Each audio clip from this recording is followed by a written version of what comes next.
Columbus, Ohio at the Miss International contest, Kristy Hawkins and Colette Nelson are about to take the stage. Here I go. Wish me luck. Kristy's here with her bodybuilder boyfriend. He's embarrassed. He doesn't want the world to know that. I respect that. He's with a professional female bodybuilder. Wow. He'll be cheering her on in her first contest as a pro. It's just like any other bodybuilding show. They'll bring the athletes out individually. From Seattle, Washington, please welcome Brenda Dragonot. Please welcome Antoinette Thompson, Gabby LeFrancois, Diana Cadeau. We'll do a little posing routine to show our strengths to the judges. From Houston, Texas, Iris Kyle. Whatever demons or insecurities or flaws a bodybuilder might have, all that has to melt away.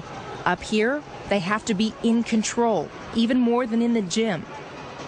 One thing that we can learn from female bodybuilders is that they, in some ways, have found an outlet for obsessional symptoms that might otherwise perhaps go into a more dangerous route. It may not be all bad if someone has a very rigorous diet and exercise program. It may be saving them from symptoms that would otherwise be worse or otherwise might be more incapacitating or more dysphoric to them in one way or another. Thank you. Thank you, Jazzy.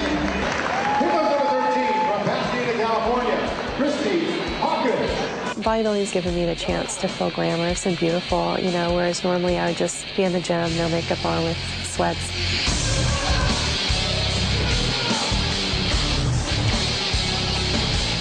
Even though we have all this muscle, we're still very feminine and, you know, and attractive and real women. I think some people think that big muscles are gross, but I've heard the same thing, the same comment made about men with big muscles. There's a lot of women that think, you know, some men are too muscular.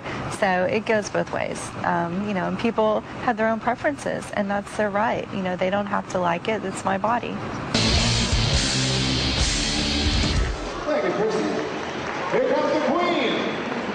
From Dallas, Texas, Betty Pariso, number 14. When I'm looking at all the girls, and then I really am real with myself. I was like, God, I don't know what I'm doing here. I don't know, maybe I should just stay home next year, you know? It's time to meet somebody from the Big Apple. Here comes number 11, Colette Nelson from New York, New York. I feel the most alive when I'm on stage. I become something greater than life, and everything, all your problems, anything is gone.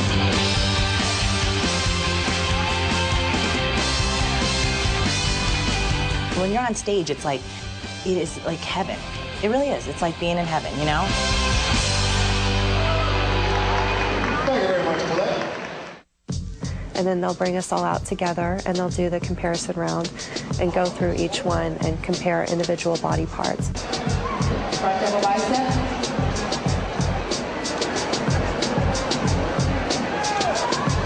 You can't overhead abdominal.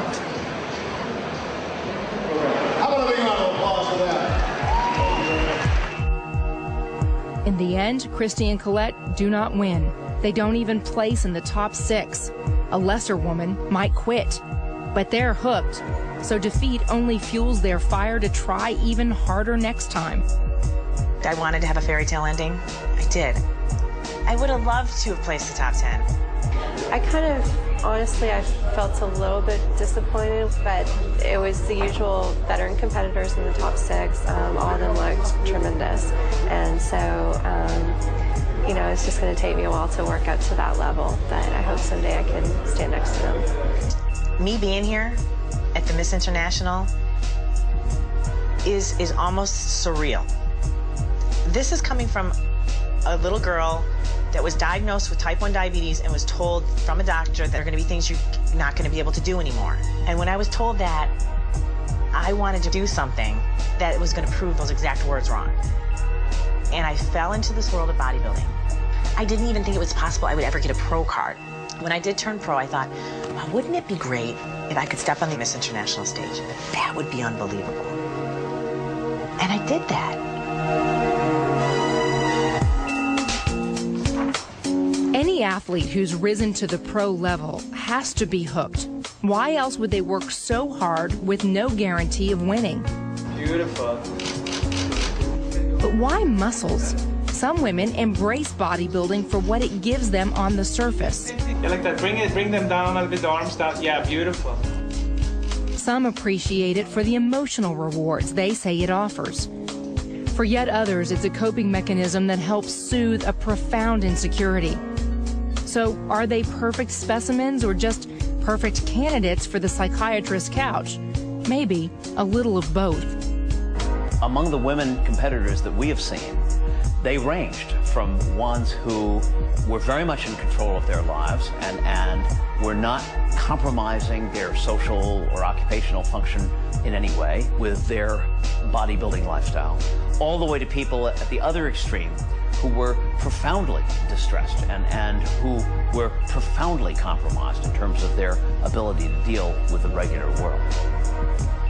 Here's how Kristy Hawkins put it in a recent email, quote, "I've always admitted that you have to be a little nuts to be a good bodybuilder." But she goes on to say there are far more destructive obsessions out there, and she'll take hers over those any day. I am hooked on muscles. I mean, I love being strong and powerful. I love being able to move a lot of weight in the gym. It's my lifestyle, and I wouldn't trade it for anything.